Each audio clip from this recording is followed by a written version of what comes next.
Hey everybody, welcome to the Patty G Show. I'm your host, Patty G. We are spicing it up this week. We've got Papa Earl's seasoning. We're going to talk about all things cooking, all things Cajun, maybe get into some marketing ideas, TikTok. Who knows what we're going to get down, but I'm super excited to have Mark Norman here, one of the founders of this amazing Louisiana-based company out in Thibodaux. And I'm looking forward to having a conversation with him about how they got started, what they did, and basically some really cool stuff they got going on in the community. But before we get to that, I want to give a big, wonderful shout out to the amazing folks that bring you this show each and every week.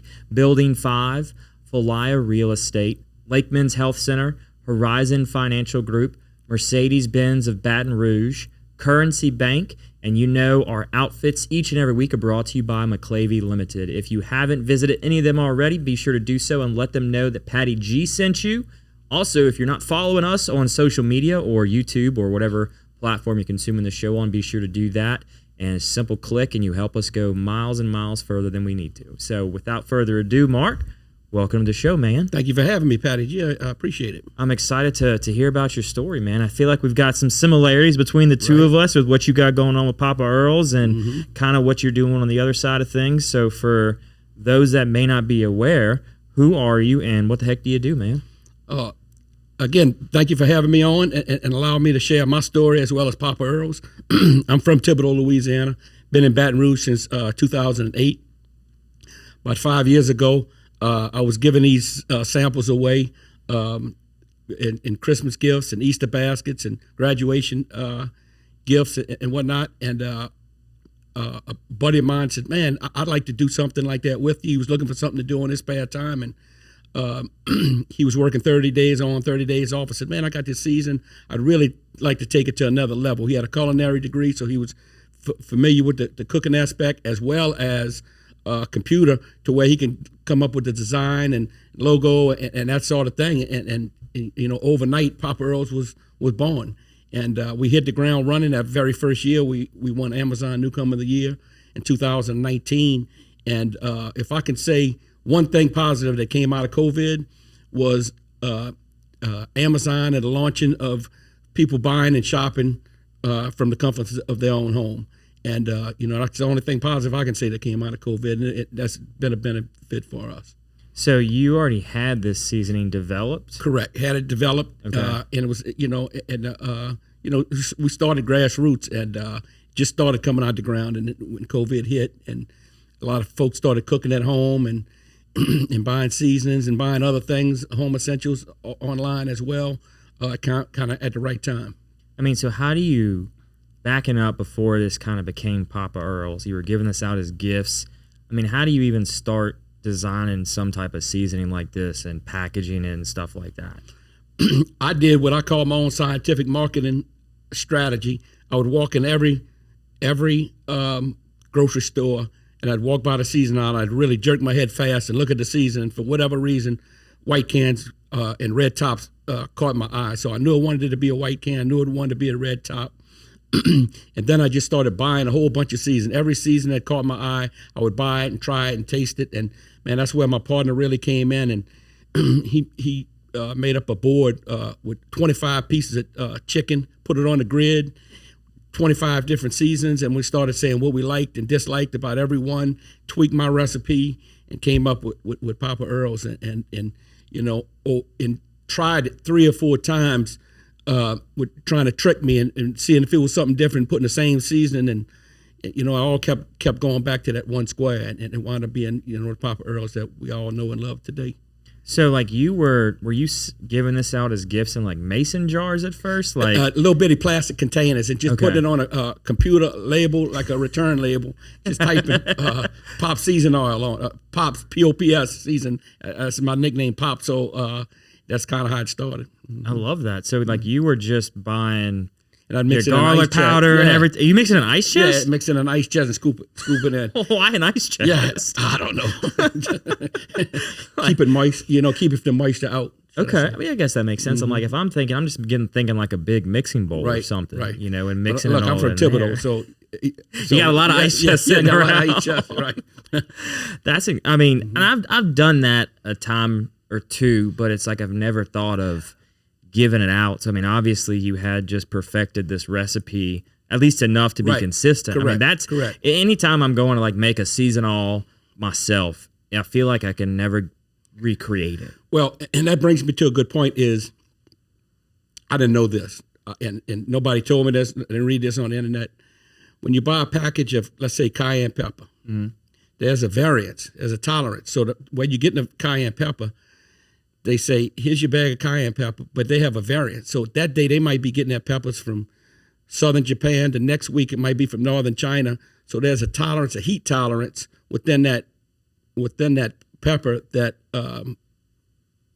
falls within tolerance. So sometimes it might be on a higher end of heat, and sometimes it may be on the lower end. That's why, you go to Popeye's Chicken, and every time you go, spicy chicken tastes different, and that's part of the reason is the heat tolerance. It's not just more seasoning in it. Okay. It's the heat of the cayenne, maybe more each and every time. So I mean, how do you account for that when you're going to make this thing in bulk, or even just going from one production run to another? I mean, I feel like there would be a variance in flavor because the recipe, if it's 5 bags of cayenne pepper per X quantity, if you're doing 5 bags every time, I mean, you're going to end up with different heat levels. So is it just, again, I don't know this Right. about the seasoning industry. Is it just an accepted fact that it's going to be different from Yes one and can no. run to another? The little more you pay, the more tighter you can get that variance. Ah, okay. So you can pay to play a little bit better and Correct. get it from Correct. a lot closer of a place. Correct. Okay. So at the end of the day, to some season up, next time you're in your grocery aisle, you can look. These cans will be from anywhere from $3 to $8 for these normal 12-ounce cans. Typically, the cheaper they are, the more salt that's in them. So salt is the filler. Oh, so seasoning overall, not Season your overall, in general. Gotcha. So, my tagline is we half the salt as the green can. That everybody knows. Yep. But I try to keep the same price point. So price per can, I'm not making nearly what they making, but I want to get it in people's hands. I feel confident enough if I get it in somebody's hands, I'll get a repeat customer. Yeah. Well, and for seasoning specifically, seasoning and hot sauce and stuff like that, you're going to buy more cans Correct. if you like it. Correct. It's not like you're going to buy and rotate. Once people Correct. find something they like, they're going to stick with it. Correct. And if you've got a low salt end of the spectrum from a seasoning standpoint, I mean, at that point, you're starting to talk about some health benefits. Exactly, 100%. And that's, GMO, gluten-free. We try to hang our hat on all those things, just like our Fish Friday we're going to talk about that's coming out. Same thing, that we pay a little extra to get not only gluten-free, but to put that label on as well. Everything comes with a cost. Right. I was about to say, so how do you, I mean, when you first started this, you weren't doing near the volume that y'all are doing now. It was probably for a handful of friends, for some graduation minimum order, gifts. 250 Right. cans. So, I mean, how are you sourcing that from the beginning? Like, I know there's not just, I mean, well, I guess Alibaba has kind of helped with that, but like there's no place to just go on a portal and say, I need 1,000 cans of seasoning. Who can make it?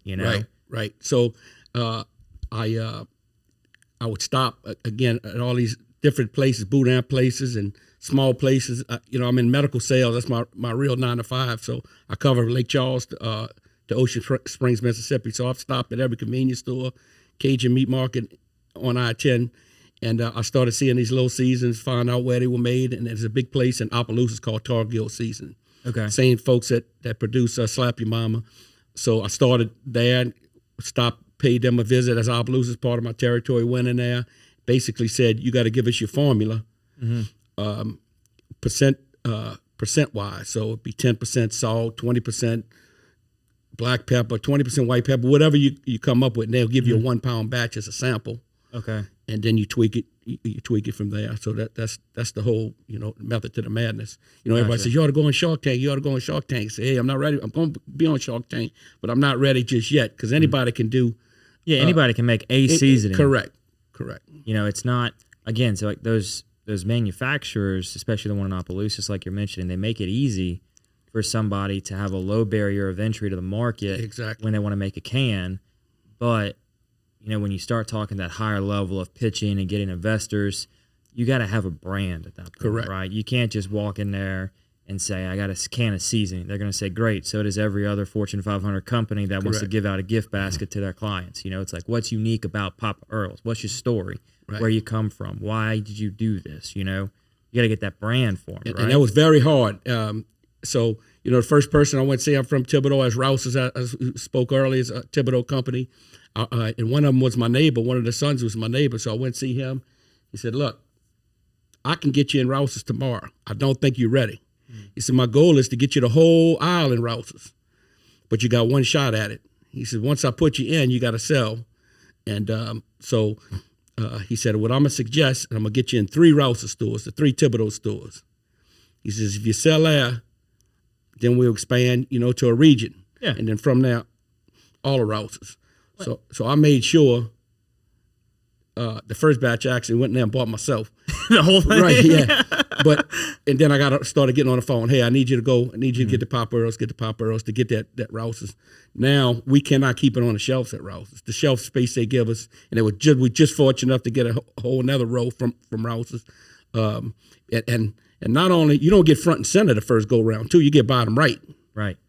You don't get eye level. Exactly. So we are up at the eye level, two rows, eye level at Rouse's, which don't sound like much, but it's... Well, and I think that's a talking point for seasoning companies. We've had a hot sauce company on here. The value in shelf space is often lost on your general consumer. 100%. They don't recognize it when they're walking through the grocery store and they're looking for something. You're most of the time looking at eye level. That Correct. shelf that's designed in between, 4'11" and 6 foot. Right. That eye level space where your majority of the population is going to see, that space is so valuable. That's right. And grocery stores, convenience stores know the value of that shelf space, and it's not given up lightly. Exactly. However, if you're a local brand like what you're talking about, you've really got to push to get those people to go and look at the bottom shelf to grab your product and move it up to the top. Exactly. Grocery stores and convenience stores, they want to move product. Exactly. They don't care what product it is. They want to move product. And there's a method to their madness. That that little magazine that you see when you walk in for the sale prices. I'd say, I'd like to get in there. No problem. We could put you on the front page of that.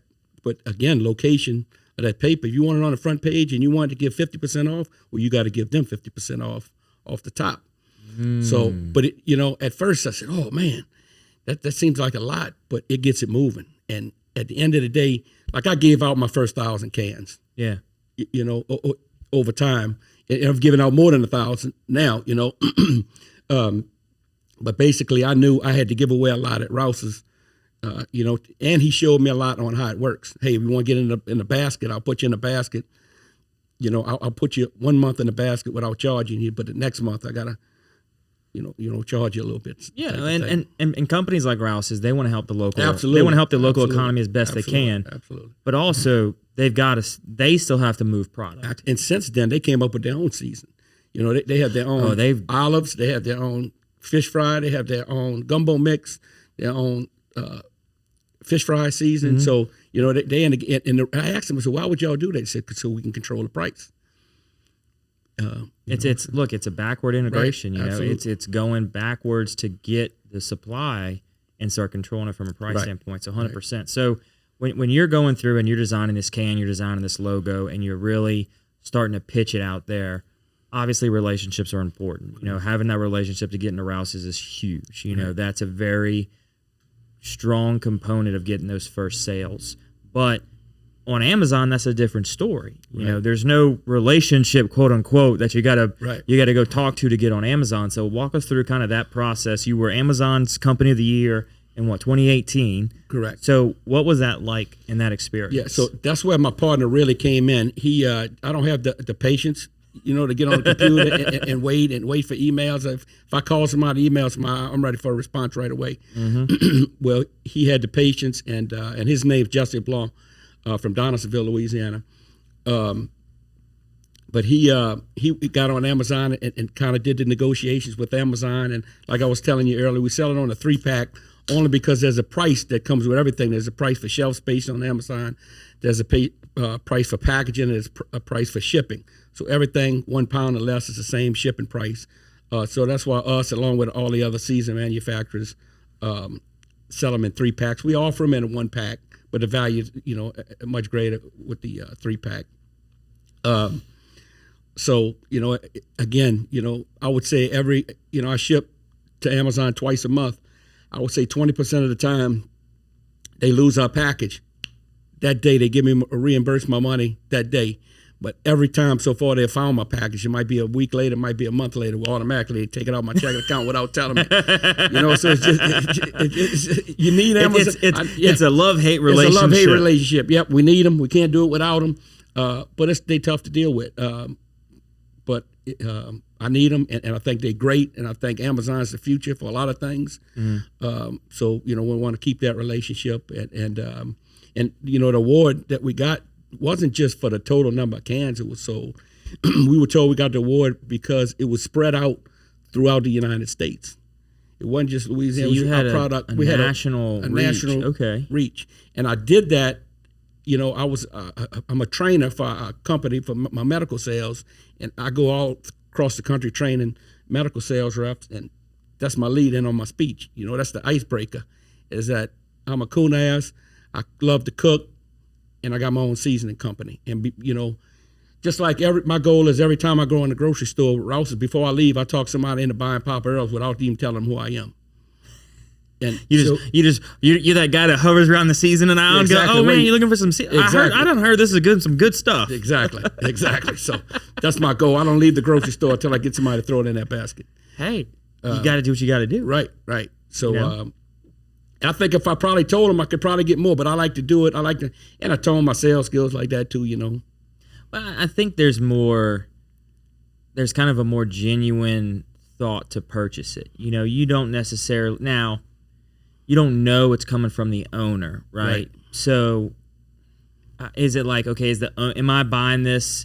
Would you buy it just to satisfy the owner? Correct. Or every owner's going to sell it hard, Correct. But at the same time, it's like you're not saying, oh, I'm the owner, you should buy it. Correct. It's saying this is some great and of course you're not, you use it. You're a consumer of your own product, right. And you've done taste tests, like you said, blind taste tests, so it's what attracts and is drawn to you. Right. And it's also easy to sell your own product. It's Absolutely. If you can't sell your own product easily, you got something going on. You got to be passionate. Whether it's my medical devices or my season product, you got to be passionate. You got to believe in it. And I would not put my name on it. I would have had 20 products already, but most of them, I just didn't like it. I want to put my name on it. Yeah. Well, and you've also got to take into consideration the larger companies that have sales teams. The sales team's doing the same thing. Right. They're going out and about, and they are selling your product for you. They're in front of customers. They're making things happen. And as a small startup or a smaller corporation, you have to be your own salesman. Correct. And so selling at least one can, hey, that day, somebody bought one can. That's right. And that's good. And I look at it as I want them to buy the can, but I want them, after they use it, to tell their brother-in-law about it, their sister-in-law, their mama, their dad, their grandmother, their grandpa. And because it all comes back to, a village. It takes a village to raise someone. The old adage goes, and, my grandmother's the one that started me cooking. And, I'd start off chopping the seasons and wanting to know what she's putting in the pot. And it's the same thing with this. What season you use, and really got popular online, like I said, during COVID, people cooking and sharing their ideas on, how big was TikTok before COVID? Right. And, just scrolling through it last night, some things I wouldn't let my dog eat that I watch on that, but it's the good interaction and just to see it's hard to find somebody that cooks good and is a good entertainer. Yeah. So they got to have some personality. Exactly. So I see a lot of personality with bad food and a lot of good food with some bad personality. So I'm hoping to one day bring that blend and have a little of both. I like that. And so y'all are actually on some social media, and y'all work with a couple of people on there as well. Correct. So my partner does exactly Instagram, Facebook. I do the Twitter. Just because I'm a news freak, I like to know what's going on with the news. So I just picked it up. I just handed it to Twitter. So at least once a day, I try to at least repost something with the can, whether it's me cooking or not. This Friday, I cooked the seafood gumbo. So I posted that. Matter of fact, someone sent me 3 samples. It's a hot sauce.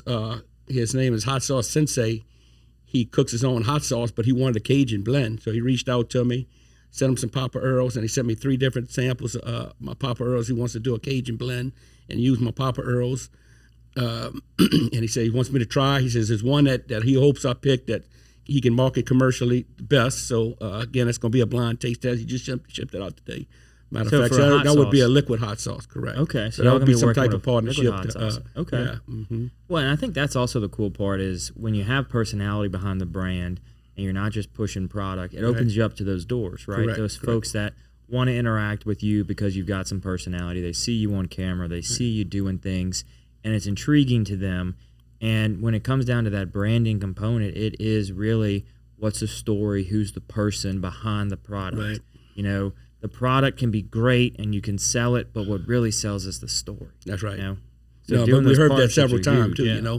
You know, we have old saying you can put it on a tennis shoe and make it taste good, but you know, until you taste it, and you just somebody that's just falling on deaf ears until they actually taste it. And, right, and it's when you're marketing on a digital platform, you can't have them taste it right then and there, right? So you have to draw them in a sense of what's going to be appealing to them in terms of wanting to buy and try this product. Correct. Well, we've got to have a great story. Right. We've got to incentivize them to be like, you know what? That Mark Norman guy, he's a pretty good dude. Let me go ahead and try out what he's selling. Right. Let me try that out. And then once you try it, then it's hook, line, and sinker at that point, you know? Correct. And look, even when we get it in those hands, a 12-ounce can of seasoning, you know, unless you're cooking a lot, that might last 6 months. Yeah. You know, in somebody's spice cabinet.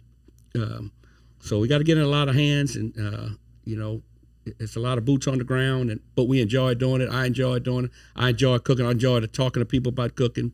I don't care if I'm on an airplane. You know, just this weekend I was cooking for the Pittsburgh Steelers and for the coaches and their wives. I do that every year. And while we were there, the lieutenant governor of Pennsylvania showed up at the party, and he had 3 Secret Service guys with him. I made a point to go bring them some jambalaya and fried shrimp, gave each of them a can of Papa Earls. One of them ordered it right there on the spot. Took a picture with them, you know. He pretty much probably said, this guy ain't going to leave until I order it. Yeah, let's order it. But, you know, whoever I sat by on the airplane got a can. You know, it's all day, you know, thing for me that but I enjoy doing it. I enjoy talking about it, you know. So if you bring it on airplanes, what's that like going through security? Well, the carry-on gets a little heavy. That's the only thing, too. People ask me to ship them a can and all of that. I said, look, it's so easy to buy it on Amazon. They ship it straight to you. By the time I give you a can and I got to go to the post office and package it, it's the weight, and it's hard. That's probably like folks buy it in bulk. You know, we'll talk about that with the market and all of that. But it's the hardest thing is to ship because it's so heavy. It weighs a lot. Well, and that's a great talking point. When you talk about supporting small businesses and you talk about how do you promote local economy, oftentimes folks think to not order it off of Amazon and to go to your website and to order it and get it that way. So they think it's like a direct purchase with you from your website. But you're exactly right. From an economies of scale standpoint, selling one can off your website may not profit Papa Earl's company as a whole. Correct. As if you buy a can off of Amazon, you know? Correct. And so how do you kind of have those conversations with people who may not have it in a store near them whenever they're thinking with this mindset of, I've got to go to their website, don't go to Amazon, and I'm going to cut them, like they're going to get a cut of it, like, but in reality, it's not that case, you know? And it's not that feasible. Like, I'm going to give you just one thought at the top of my head. Red Stick Sports. Mm-hmm. I buy my hats and some T-shirts from them. So for a marketing idea, they were one of the first. I put my logo in one half, their logo in half. So for that first 1,000 cans, I said, I won't charge you a penny over my cost. Mm-hmm. I just want your guys out there, your salesmen out there handing it away with your logo on it, my logo, and I want to get it in people's hands. So it worked, and he's been buying ever since. So a lot of those marketing folks, like Phil's Oyster Bar, on every table at Phil's Oyster Bar, you know, the first 500 cans, I did the same thing with him. Say, hey, pay me cost. I want to get in people's hands, get it on your tables. You know, he's got folks going over there, as good as his oysters are, looking for the Papa Earls, you know. So that makes me feel good when he tells me stories like that. It's good when they steal the cans off the table. Absolutely. And look, I'm famous for when I go in there, I go eating there a couple times a week, and I get to talking with somebody. I tell them, hey, look, you can have that can. He said, man, you sell them to me and you're giving them away. But, you know, and that's what's fun to me, you know, meeting those folks. Or somebody said, hey, can you sign a can for me? I never sign my autograph. But it feels good and it's fun, so we have a good time with it. So, and this is not your full-time job. Correct. So you do medical sales, you have sounds like a pretty far stretch of interstate that you cover. Absolutely. Yep. Ocean Springs to Gulfport, Mississippi, up to Alexandria. So how do you balance this? It's tough. I got a supportive wife at home. She'll help me with any clerical things I need. Jesse, we team up and do certain things. He is great with the computer, great with billing, that sort of thing. I would have sent him on here, but last time I sent him on a TV show, he sounded like he was giving a eulogy. I tell everybody. So I said, "Hey, I'm gonna do the talking and the marketing. You got a face for a computer." So we tease each other like that. A lot of times he's out of town working his job, so he'll say, "Hey, Amazon, they running low, pack up some." We keep them in 3-packs, so all I got to do is box them up on Amazon. They running low. He keeps a great tab on how much Amazon has. Watching that. When we need to get it out, because it spikes, and at different times. Of somebody, a big influencer starts posting, like if a new influencer starts posting, we may sell 100 that one day, and then some days we may sell only 5 or 10. Right. So you can see it, and that's what we're talking about social media. If I post ball crawfish Sunday at 5 o'clock, that may get 1,000 likes. If I post it Wednesday at 5 o'clock, it may only get 100. So those are the things I had no idea about before I started in this. That just caught my eye to say, hey, Sunday, it must be the day everybody's winding their weekend down, getting ready for Monday, laying on the couch, flipping through their social media. That's a good day to post things on Sunday night. That's, especially food pictures. Especially when you think about where people are spending their time, right? So that's, for me, when I started the show, that was the biggest thing, was I wanted it to make the content consumable as easily as possible, meaning I was going to be everywhere where the eyeballs were. So we're on every platform. You can't be on a platform and not find us, So to me, that was very important, because I recognize that people consume different platforms. If people have an issue with Instagram, they're going to go to Facebook. They have an issue with Facebook, they go to TikTok. They have an issue with TikTok, they're going to go to Twitter, and they're going to rotate and hop between these platforms. And they're in a different frame of mind within every platform. And recognizing your own patterns of, okay, it's Monday night, it's 7:30, I'm on my phone. Kids are in bed, my wife and I are kind of unwinding, unplugging a little bit, and we're both scrolling through whatever platform. Okay, well, I need to post right now. It's like you have to shift your mind as a business owner from a consumer of the content to a producer of that content. Correct. And recognize when you're doing it, right, there's got to be at least a couple hundred other people doing it at the same time. That's right. And some of these platforms will allow you to see how many of your followers are online before you post. Right. And so monitoring that, when you start looking at the data, you can start seeing the activity times of your followers per platform, and you may have to end up spending different times on different platforms posting, because your followers or people who could follow you are spending different time or on that platform at a different time. I mean, it's like a whole scientific calculation and formula when you get down to it. Correct. And even as far as Jesse did a good job with that too. Like if somebody Googles Cajun seasoning, depending on what you pay, how much you pay, it is the order which Cajun season comes out on Google. Yeah. So I had no idea with that kind of stuff. So we fortunate starting grassroots, a coon ass from Thibodeau, to get this far in a short amount of time. It seems like a lot of time, but it's relatively a short amount of time to get where we at with the seasoning. Not knowing anything about that space, graphics and when people are using it, who's looking at your website, what time they're looking at your website, that sort of thing. Well, in that point of, you say it's a short amount of time, I want to kind of stress that, when the sense of, you got this award next to me, and it's from 2018, right? So it's 5 years ago. Right. And you're saying that the 5 years y'all have been doing this since, you got the award in 18 is a short amount of time. That is so true and often skimmed over for entrepreneurs, right? If they start a company and they're not selling 1,000 cans a day after the first week, they think they're a flop. Right. they think it's a failure. They think, why am I doing this? I'm going to give up. There's no point in doing that. But in reality, this stuff takes time. Absolutely. Especially when you're being a part-timepreneur, Right, and That's a good word. you've got your full-time job that's you got to keep your food on your table because you understand that your other business takes time. You can't dive all in because your margins aren't there from the get-go. Right. Right. The margin per can, I'm sure, is not that high. It's not. You got to get the volume through. Right. So recognizing that timetable, 5 years is a short time. Right. And being okay with it. Yeah. I'm at the LSU baseball game yesterday, and the big green can is sitting in left center field. It's upwards of $100,000 they're paying for that advertising. So that's what I'm up against. You know what I mean? So I understand. They've been along. I remember going to college in the late '80s and taking a can of that with me. So, that's 40 years, close to 40 years. It's a marathon, not a race. We in it for the long haul, and I hope my grandkids can get something from it. That's the future. So they can take it over. That's right. And it's especially, I love what you're doing, where you're finding those creative avenues the other cans aren't. Right. You're finding the fact that you can have co-branding on there. You can have the Phil's Oyster Bowl on there. You can have the Red Stick Sports on there, and then you start getting creative with how you're getting it out there.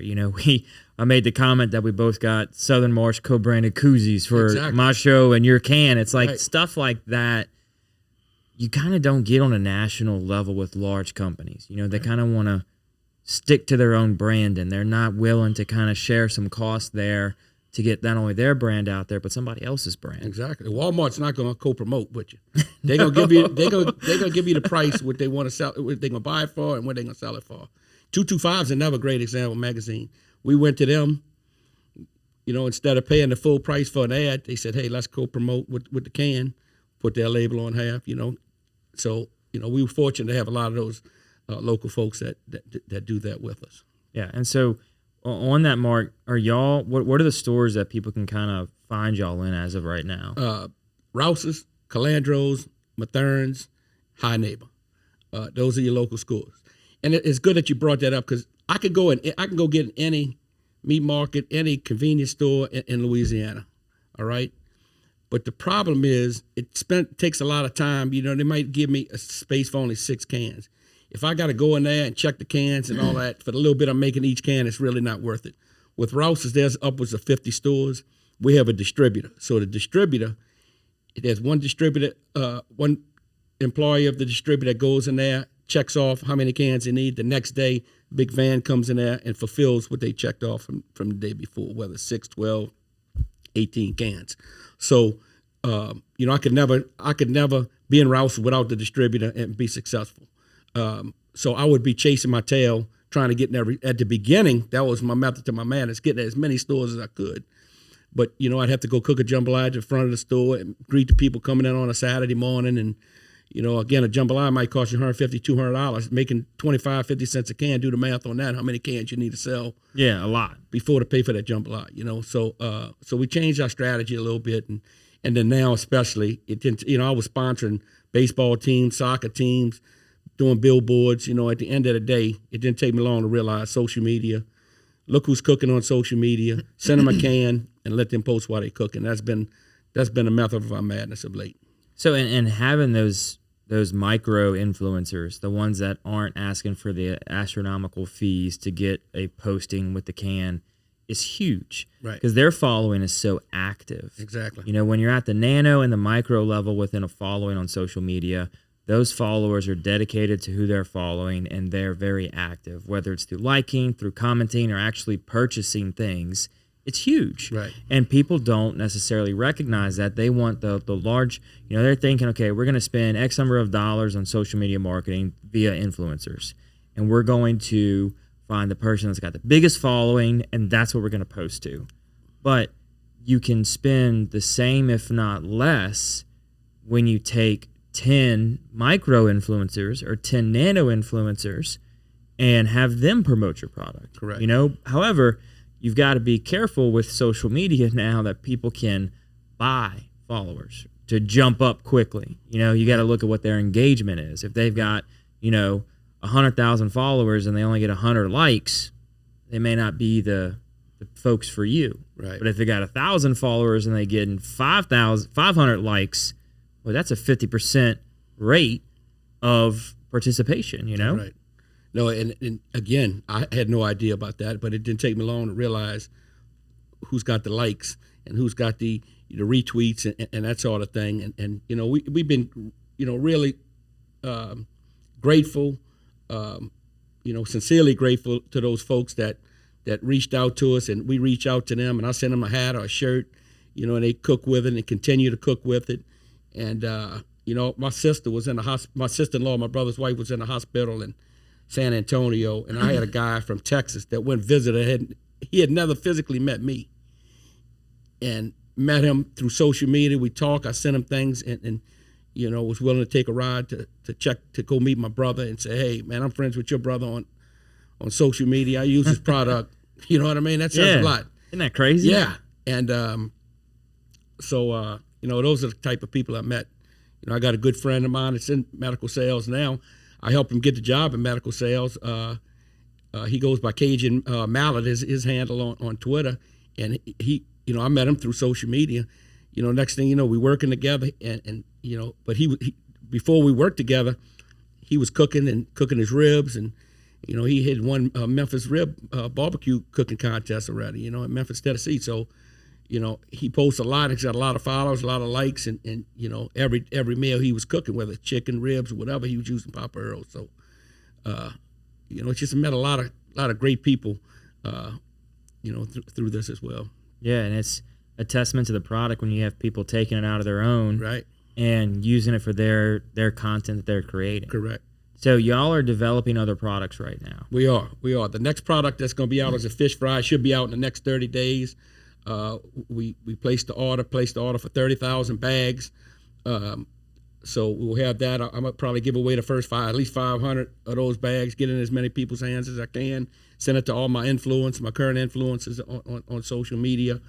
Then we have a steak season that's coming out right behind that. The steak season's been beta tested. It's ready to go. We're just working on the label as we speak. And then behind that, we'll have a spicier version of the Papa Earls. A lot of people want a little more kick. Still less salt, but want a little bump higher. So maybe a little habanero pepper or something like that in there, or ghost pepper or something of that effect. Ghost pepper. Yeah, you're just taking it way off. Yeah, we're just trying to, but we want to be different. We want to keep ourselves. You know, we've been successful being different, so we want to continue being ourselves by being different. So how do you go about kind of developing these other products? I mean, now developing one can and doing what you've been doing for the last few years, I can see how that's feasible from a time commitment standpoint, and still balancing a medical sales job. Right. But now you're getting to the point where this is not just a product. This is now starting to become a company. Correct. You know, now you're getting more offerings. You've got different offerings. How has that kind of impacted your basically day? Yeah, it takes a long time. So on a day-to-day basis, it doesn't take much of my time. But my fish fries, this is the 2-year process. I started using fish fries that I like, kind of reverse engineered that. And, you know, again, I didn't know any of this 5 years ago, but on an ingredients listed on fish fry, it might start as corn flour, then wheat flour, then black pepper, you know, and so on. The first ingredient is the one with the majority of the ingredient in there. So I try to reverse engineer, come out with the percentages and try it myself. And I like this fish fry. I like the crispiness of this one, but the seasoning of this one. So I try to reverse engineer it in my own mind and came up with my own. And it's got to be sent off. Maybe a month later, they send it back. I don't like it. Got to send it back. A month later, they send it back 2 or 3 times. So that test has been done. That test has been done on the steak season. The label's been printed. Label might take 30, 60 days to get approved. And I can't just send a label. I got to make the label, and then I got to send it to the print folks to make sure it all fits on the label. It's got to, be approved. But UPC codes got to be applied for it, be approved, X amount of size. Cajun, if I want the Cajun certified stamp, that's got to be approved. Cajun's got to be approved? Yeah, absolutely. Yeah, you can't just put Cajun certified on anything. And so, wait, who's the Cajun certification people? I do it through Tar Guild X. Tell me how much it is, and we send them a check. But it's a certification process that it's Louisiana Cajun. Yep, correct. So is that like with the state? Is that with some government entity? That I can't. If I had to guess, a state though. Okay, I mean that's just. Yeah. I guess again, I didn't realize that you had to. I mean, obviously, when you get down to it, if it's something certified, there's going to be a fee there. But it's like, what agency decided that they're the Cajun specialists? Who in this world is more certified than me to say it's Cajun or not? You know. Right. But I was at a food festival this past weekend in Pittsburgh, and they had organic, and boy, everything's 10-20% higher on organic. And buddy I was walking with said, "Man, you need to just slap organic on your Papa Earl's can." I said, "Well, no, I'd love to, but you can't, you know." And there's a reason it's 10 or 20% higher. Exactly. Part of that's that certification process, but part of that, and most of that, is the ingredients used, you know. So I'm curious if we can kind of go down the path of the Cajun certification. Obviously, you had to send the can off. Right. Were there interviews to get down to are you, and is the company Cajun or are you Cajun? What were some of the parameters? Yeah, it was just mostly where it's produced and where it's made. Produced. Yeah. Got it. Okay. Yeah, remember that old salsa commercial in New York City? I forget the name of the salsa commercial, but I'm showing my age here. But it was a salsa commercial, but it was made in New York City. Mm-hmm. So the competitor was kind of making fun of that on the commercial to say, hey, you don't buy a salsa from New York City, just like you don't buy Cajun seasoning from. Okay, so it's geographical based. Gotcha. Okay, that makes sense. And that's again, it's all components like this where consumers, for the most part, may not pay attention to the cost associated with that. They're going to notice if the can says Cajun certified. They're going to notice if it says, gluten free. They're going to notice that type of stuff, but they may not notice and think about the fact that you got to pay for that type of stuff. Right. So if you're looking at a local product that has those certifications, that has those labels on them, and it's a little bit higher than a competitor, just know that it's not higher because they want to. It's not higher because Mark's sitting there going, ooh, I think we can squeeze another $1 a can out of our product. Right. No, we've got different costs that other companies may not have, whom don't have this certification on. That's right. And just the other day they called us and said, hey, we ran it without the Cajun certification. Y'all want to just go with these, or you want to reprint for additional costs? And I said, no, we are keeping this. We all systems go, and then the next run we're gonna pay the extra to get Cajun certification on it. Okay, I got you. Just because you got to put it. Was it a misprint on their part? It was. It probably was a miscommunication. Gotcha. That we didn't check off the box that we wanted it. It was on our other can, and you can see these cans over the years. One has GMO, no GMO. One has Cajun certification. The other one doesn't. So you can, so it's a lot to deal with. And we're juggling 2 other jobs.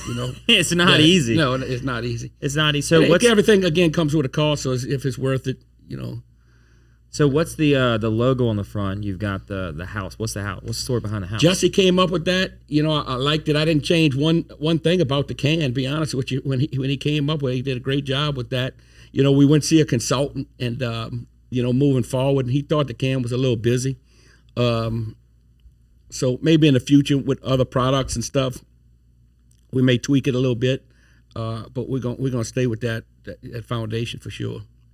Yeah, so it's let's see if we can see. I don't think you can see the logo or whatnot, but it's like a house. It's like a log cabin. Correct. So is this a Cajun shack? Yeah, it's a Cajun shack. I guess. Kind of more or less the look we were going for.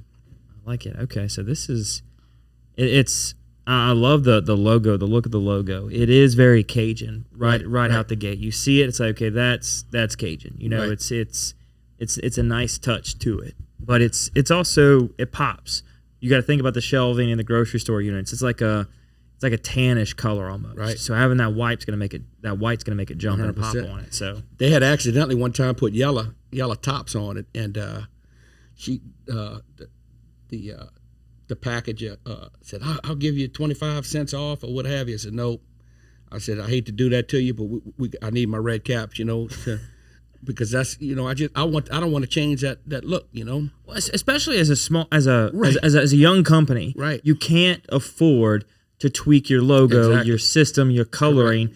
Because if your customers are going based off of the white can with the red lid, That's right. they're going to miss it when they see a white can with a yellow lid. Right. You know, it's what's familiar in our peripheral. It's going to grab our attention. And if it's a different color pattern, I don't know that company. Right. You know, I don't know who that is. I was talking with a sunflower seed company, getting on the sunflower. They started to have flavored sunflower seeds and whatnot. And they have a graphic design. By all means, wanted to change my colors for the sun. So that's why we held back on it.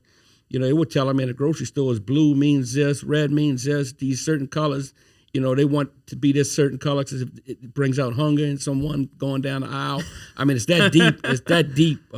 Yeah, that's deep. Yeah, deep science. That's, man, it's Cajun season. Come on now. But, you know. If you're buying the stuff to make red beans, you're going to pick up a can of Cajun seasoning to make your red beans. That's you right. know? That's right.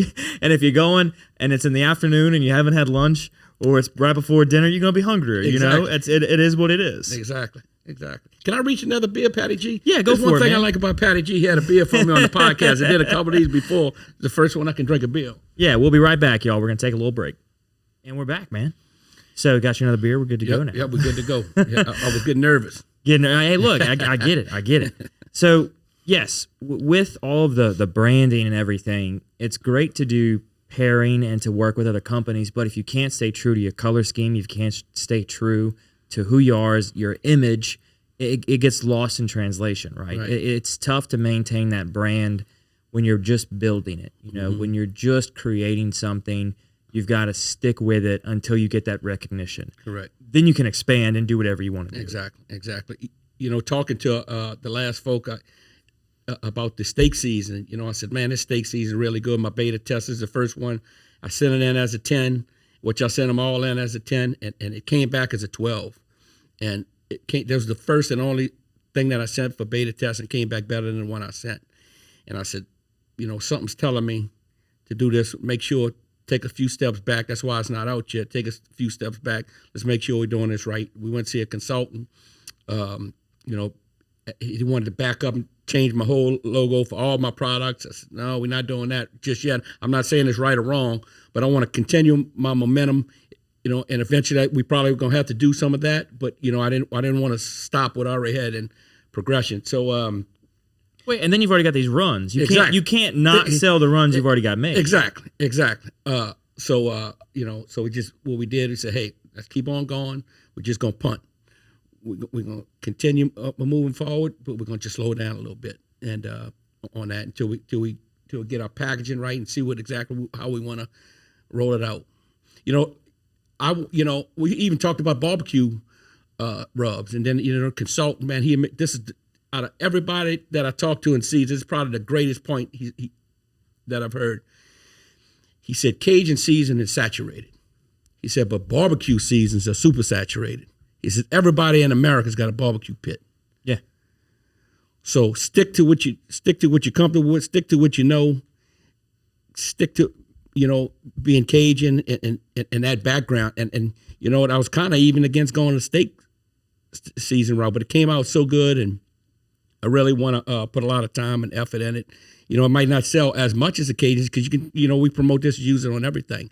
Well, this is specifically be for steak. So, yeah, you know, I don't want to go back and say, hey, you can use this on everything, but use this on steaks. Exactly. You know? Exactly. So I want to make sure I'm doing that right, you know. Well, and it all comes down to how you deliver the message. Correct. You know, so if you come out and say this is our steak rub, or this is our steak, you know, it's got to be a rub at that point. It's specific, because when this type of things, people aren't necessarily using it as a rub, because a rub, you really get that stuff on there. You know, you really lather it in, and you really get a lot of product on your steaks if you're going to do a rub style. Whereas this, you kind of just do a little sprinkling on top. Exactly. You know? So it is a different product overall than it is in all season and seasonal.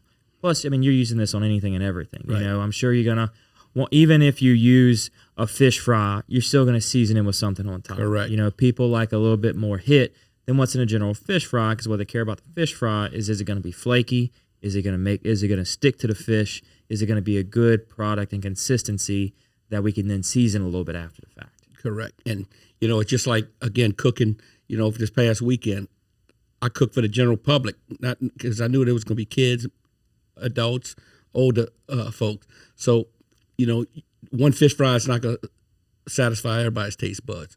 Right. Again, it goes to crispiness, sticking to the flour, sticking to the protein, and that's where we also have a little special stickum that we put in there. So we're gonna really promote that as well. That stickum portion, that ours sticks a little better than anybody else's.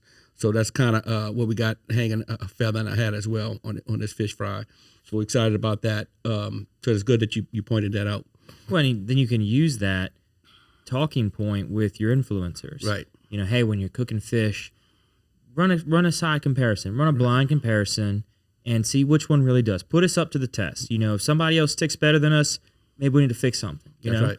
But you've done your beta testing, you've compared everything, and on the front end, you've already got that worked out from a company standpoint. But when you get it into a consumer's hand, you often find that they may not use it as you typically use it because you know how it's designed and how to do this and that. And you got to have that showcase model where you have these influencers going in and really cooking with it so people can see firsthand, oh, yeah, it does work. Correct. That person's using it. You know, it's not just a company coming out there saying, hey, this Papa Earl's fish fry and this is how we fry fish. You know, that's great, but having to see somebody else not associated, it just speaks volumes. Right. And you know, fish, you know, it's easy to get one to stick to fish, but I wanted to make sure it stuck to shrimp because it's a lot harder to get a fish fry or flour to stick to shrimp.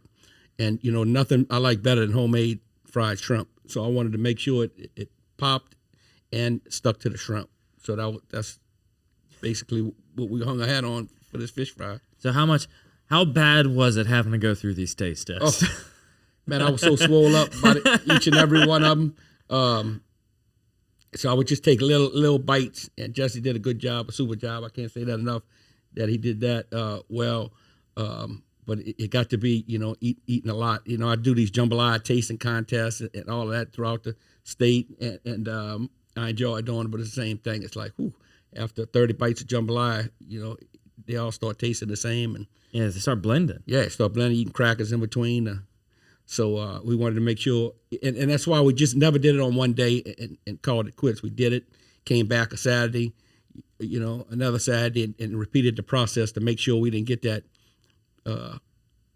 you know, falling under the same, say, hey, I'm tired. Yeah, this tastes good. Just kind of check the box. Want to make sure that he mixes the squares up, and we did it over multiple weekends. Well, and that level of product tasting and sampling is huge. Because oftentimes people will do that. Oh, we've been at this for 4 or 5 hours today. Let's just call it a day. Right. Yeah, it's good. You know, it's done. And that's when you get so focused in on a certain project, there does come a point in time where you're just tired of looking at it. You're physically drained. You're mentally drained. You just can't look at that specific project for any longer. And, you know, 10 times out of 10, hang it up that day, come back either the next day, the next week, get a fresh set of eyes on there, get a fresh mind. And if it still rings true, it still rings the same, then you got a winner. Exactly. And that's great advice for entrepreneurs out there, because that's certainly, you know, what we did. And it worked. You know, we feel it worked, and we satisfied with our product. And again, we wouldn't put our names on it if we wasn't. Yeah. And we'll continue using that same model.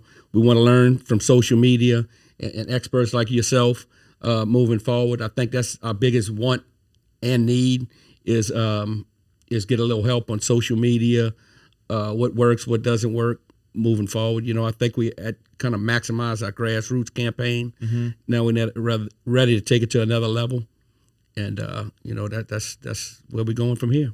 I like it, man. Well, as we kind of start to wrap up the show, we have a set list of questions we like to ask every guest. Right. So the first one is, what is something you did as a kid you wish you could still do today? Probably, I used to love to run. And part of it's because my belly got a little big, but I just my legs, for whatever reason, hurt to run. I'll do a lot of walking at night. Like, that's when I get my focus. About 10 o'clock at night, I go for a walk around the neighborhood. I like to burn them calories, but it takes a lot longer to walk to burn the same amount of calories as the jog. That's what I really miss, is running, you know, basketball and tennis and that sort of thing. Running just my legs, I can't do it anymore. I mean, God, that's part of that getting old theory, right? Yeah, your exactly. Joints don't work as freely as they used to. You know, I look Mother at Nature's undefeated. Yeah, that. I mean, I look at my little man who's, you know, 18 months old, and he can pivot and do everything else. Right. I'm like, whew.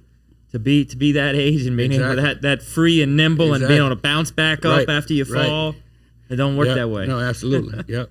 So you have balanced a full-time job with a full-time entrepreneurial hustle for several years. And what kind of lessons have you learned along the way? What are 3 lessons that you've gathered over your career of doing this? One, again, whether it's selling spices, selling jewelry, or selling medical device, you got to be passionate. You got to believe in what you're selling. 2 is, and I teach this to the new reps, you got to treat the janitor the same way as you treat the CEO. When I walk in the front door of the hospital, I walk in talking to everyone, and I know the CEO ties his shoes just like I tie mine too. So I give everyone the same respect level. And third, under promise and over deliver. Yeah. And probably 4, I'm gonna give you one more, is if you don't know the answer, and I'm in the operating room with physicians. A lot of times they might ask something and I don't know. And, instead of just blurting out that answer, say, hey, I'm 99% sure, but I want to be 100%. Let me get back to you. Yeah. So that would probably be another one is make sure if you don't know, tell someone you don't know. Yeah. They'll respect that more in the long run. And then figure out the solution or the answer Correct. Before giving that response. Correct. Okay. So what is something that you love about Louisiana?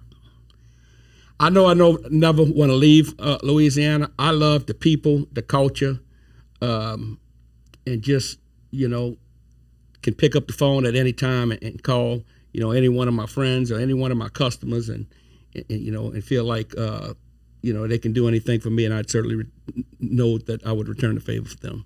Yeah, it's 100% true. I mean, it's proofs in the pudding whenever you look at where you were able to go from the bottom right-hand side of the spices to the high level in Rouse's. People got behind the product, they believe it, and they're more than happy to support a local business. Correct. So for the final question, what is something I can do to help you? I'm super excited about, before we started the podcast is, opening and exploring that opportunity about doing a podcast with you and Donnie helping me with the social media and moving forward. I'd like to continue building on our relationship, and I would certainly like to do another podcast with you and show me the inner workings, because I don't have the bandwidth, the energy to just go start a podcast. So I certainly like to set up, and I want to take you up on doing a commercial. Just sponsored a Lions Club football jamboree down in Thibodeau, and they asked me if I had a commercial. I said, no, I'm old school. I'll give you a vector image. That's the best I got, So I like to, again, all about taking it to the next level. Right. Yeah, and I'm always in that frame of mind too. It's like, I know what we're doing today is good, but how do we get to the next level? Right. How do we take it up from here? How do we kick it up a notch and then continuously build on that? Correct. Once you get to that next level, you're always after the following level. And it's a never-ending process of just going up the ladder and building stairs to, there is no end in sight, right? It's how do we get to that pinnacle of the business one step along the way? Right. And I appreciate, again, you having me on, but even more appreciative of you asking that last question. I appreciate you wanting to sincerely know about how you can help me. So I really appreciate that. Absolutely, man. And we'll talk a lot more off air and kind of figure out what we can do to help and where we can bring some value. So I appreciate you coming on the show today. Thank you. We're going to link whichever's best to get customers to you. So if it's Amazon, we'll link you Amazon, or we'll link your website, whatever you want. And what's, for those folks, again, where can they get it in stores?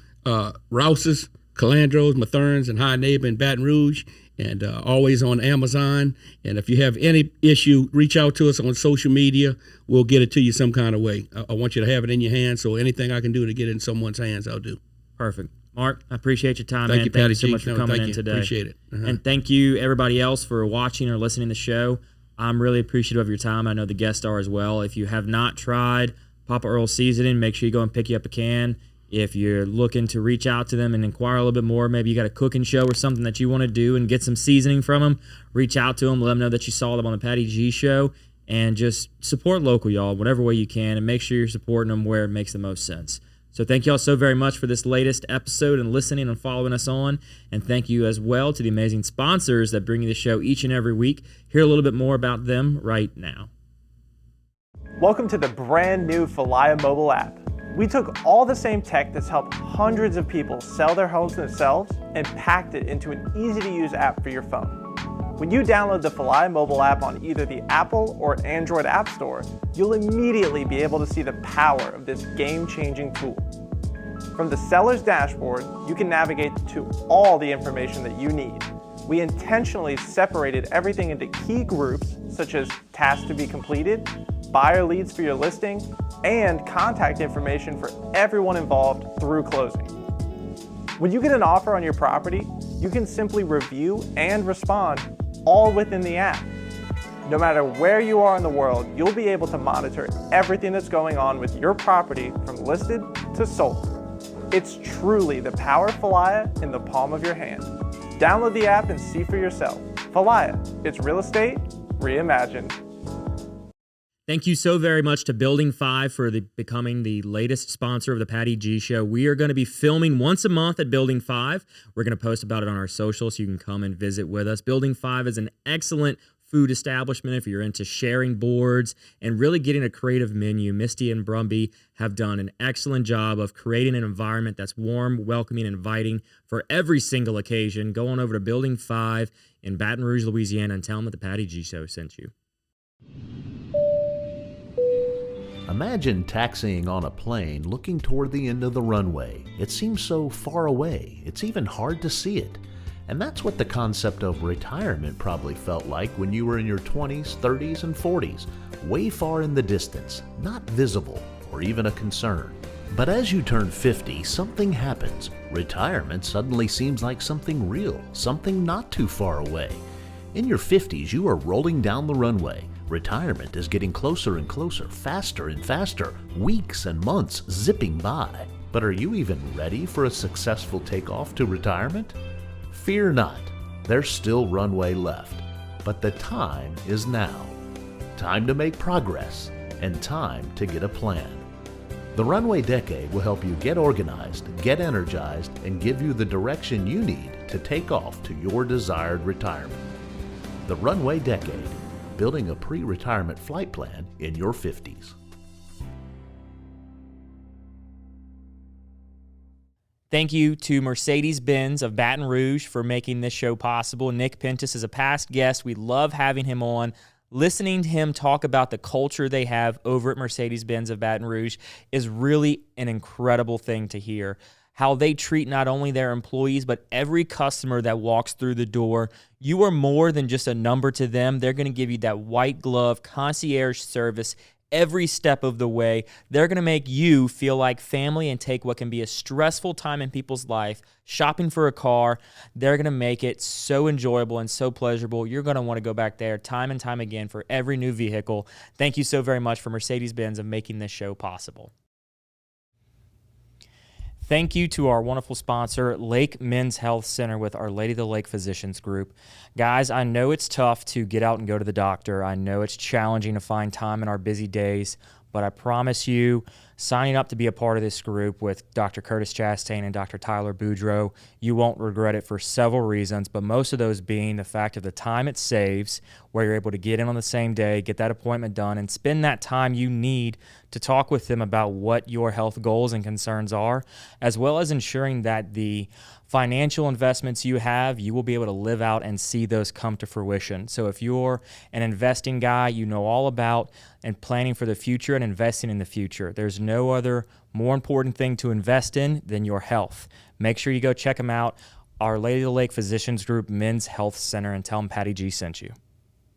Thank you so very much to Currency Bank, a proud sponsor of the Patty G Show. If you're looking for a business bank that fosters on three core values, relationships, service, and technology, Currency Bank is the place for you. They pride themselves on convenient, accessible, and secure online banking resources where you can manage your account balances, initiate transfers, enroll with e-statements, and more via their online portal. Between the relationships, the service, and the technology, they are going to be that partner with your business every step of the way, regardless of what you need.